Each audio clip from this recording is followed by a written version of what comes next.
$. Même si le gouvernement l'achète, il doit quand même payer des intérêts. Un siècle après Jefferson, Abraham Lincoln élaborait sur le même sujet. Le gouvernement doit créer, émettre et distribuer toute la monnaie. La création de la monnaie est une prérogative suprême du gouvernement. En suivant ces principes, les contribuables vont économiser des sommes importantes en intérêts et l'argent va cesser d'être le maître pour se mettre au service de l'humanité. En quoi les peurs exprimées par Jefferson, Lincoln et les économistes contemporains sont-elles liées à ce que le président George Bush appelle le nouvel ordre mondial? C'est une conspiration, il n'y a pas d'autre mot. C'est une conspiration contre le peuple américain et le monde occidental.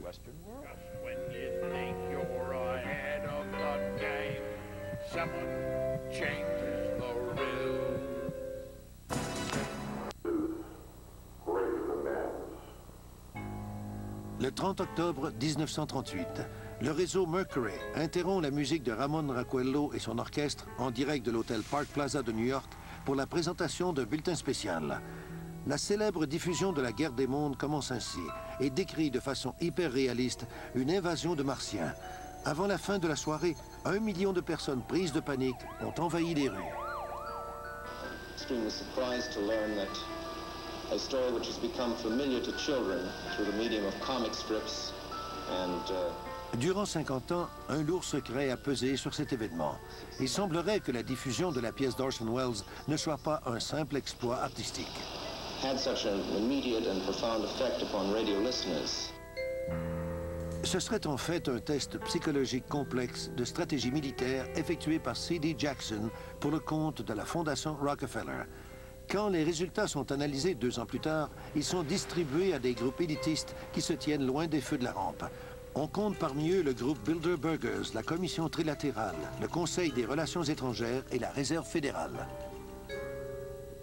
C.D. Jackson avait un poste similaire à celui du directeur du Conseil national de sécurité à la Maison-Blanche sous Eisenhower. C'était le chef de la guerre psychologique. La mise au jour du véritable but de la diffusion de la guerre des mondes, c'est-à-dire dans le cadre d'un test psychologique militaire, est essentielle pour comprendre pourquoi les experts croient que la Réserve fédérale, le groupe Bilderbergers et d'autres groupes du genre tirent les ficelles qui contrôlent nos sociétés. C'est une fraternité dont les membres ont un objectif en commun, celui de garder le contrôle. L'Amérique s'est développée et s'est enrichie si rapidement que nous avons toujours été la bête noire de ces types du nouvel ordre mondial. Ils n'ont jamais réussi à exercer totalement leur contrôle sur nous. L'Amérique est leur cible principale et quand ils l'auront eu, le reste du monde suivra rapidement. Des manias comme J.P. Morgan, par exemple, qui était si riche qu'on l'a choisi comme emblème du jeu de Monopoly, se cachent derrière la façade de la version officielle de l'histoire. Mais leurs objectifs secrets seraient tissés à même l'économie mondiale. Si c'est vrai, nous ne serions que des pions dans un jeu dont les règles ont été écrites dans les corridors de clubs sociaux privés il y a plus d'un siècle.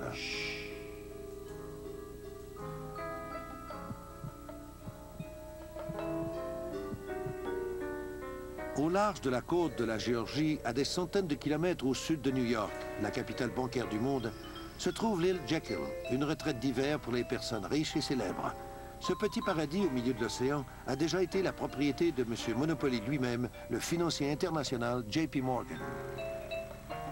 C'est à cet endroit que 6 banquiers internationaux, réunis en huis clos dans le plus grand secret, ont élaboré les plans de ce qui allait devenir l'institution privée la plus puissante de l'Amérique, le système de réserve fédérale.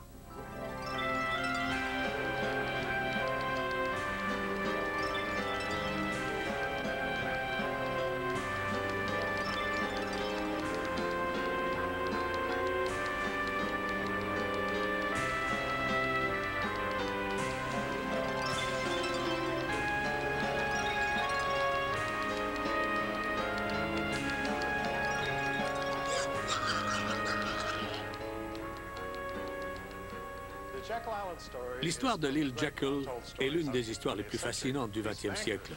Vous avez ces banquiers qui prennent ensemble un train réservé à Hoboken. Imaginez 5 des banquiers les plus importants du monde dans le même train. Les journalistes voulaient savoir ce que cela cachait, mais pendant des années, le secret est resté impénétrable. C'est à la demande du célèbre poète Ezra Pound que Eustace Mullins commence sa propre recherche sur les origines véritables de la Réserve fédérale.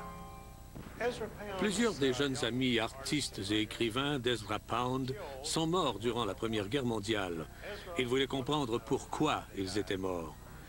En fouillant chacun des livres dans chacune des allées de la section économie de la librairie du Congrès, je suis tombé sur un petit magazine qui racontait l'histoire de l'île Jekyll. Quand je l'ai apporté à Ezra Pound, il était aux anges. C'était la découverte la plus importante de sa vie. Ezra Pound appelle cette histoire le plus grand roman policier du XXe siècle. Mais pourquoi? Andrew Gray, le petit-neveu de l'un des 6 hommes qui ont comploté pour la création du système de réserve fédérale, se moque de ceux qui parlent de cabale secrète. Je me demande pourquoi la réunion de l'île Jekyll doit nécessairement être vue comme un complot. D'abord, mentionnons que la nécessité de confidentialité ne veut pas forcément dire qu'il y a conspiration. Les lois importantes ne peuvent pas être élaborées sur la place publique.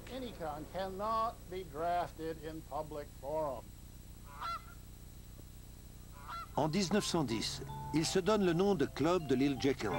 Ensemble, les membres représentent 1/6 de la richesse mondiale. Ils désirent tellement que les réunions restent secrètes qu'ils utilisent des noms de code même entre eux. Pour les initiés, la phrase « Nous allons en Jamaïque » veut dire qu'ils se rendent à l'île Jekyll. L'excuse pour justifier le tout a été la crise monétaire de 1907, qui a été manigancée par Jacob Schiff et Rockefeller pour prendre le contrôle de sociétés qui les intéressaient. Ils ont dit « Nous venons de vivre une autre crise nationale, nous devons élaborer une réforme bancaire ». La naissance du système de réserve fédérale a eu lieu en secret sur l'île Jekyll en Géorgie. Le sénateur Aldrich, qui était le président de la commission monétaire, y était. Je connaissais son fils Winthrop Aldrich, qui était le président de la banque Chase. Le plan Aldrich, comme on l'appelle au début, reçoit une telle opposition de la part des démocrates et des progressistes comme William Jennings Bryan que malgré les pressions intenses des grands financiers, le projet de loi n'est pas adopté. Une fois que le plan Aldrich a été mis de côté, les banquiers ont tout de suite mis en œuvre leur plan B. Comme ils n'avaient pas réussi avec un président républicain, il fallait le faire passer avec un démocrate. En 1912, nous avions un président républicain très populaire du nom de William Howard Taft. Les banquiers avaient besoin de Woodrow Wilson pour faire adopter leur loi. Wilson n'avait pas de charisme, il ne faisait pas le poids contre Taft. Teddy Roosevelt. He was an explosion upon the political scene. Dynamic, outspoken, warm, colorful, exciting, inspiring. And under the surface was a man of ideals. On peut dire que J.P. Morgan avait Theodore Roosevelt dans sa poche. Son bras droit, George Perkins, le vice-président de sa banque de New York, vivait à la Maison-Blanche. C'était son agent de liaison avec le président. Ils ont donc tiré Theodore Roosevelt de sa retraite et il a formé le Parti progressiste, ce qui a scindé le Parti républicain et a permis l'élection de Woodrow Wilson. C'était le seul moyen d'arriver à leur fin. Tout de suite après son élection, le président Wilson a convoqué une session spéciale du Congrès pour abolir le tarif protecteur, qui était l'une des assises de ce pays. Il a ensuite instauré l'impôt fédéral sur le revenu. Puis, pour compléter cette révolution, il y a eu la création de la Réserve fédérale en décembre 1913.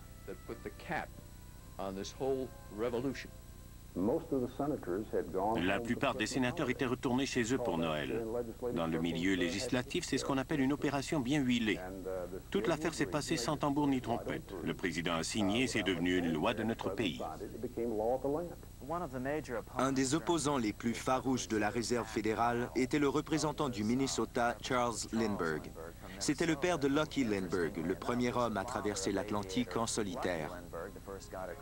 Lindbergh s'est battu comme un tigre et a dit de la loi de la Réserve fédérale que c'était le pire crime législatif jamais commis dans l'histoire des États-Unis. Et il avait peut-être raison. And that may indeed well be true.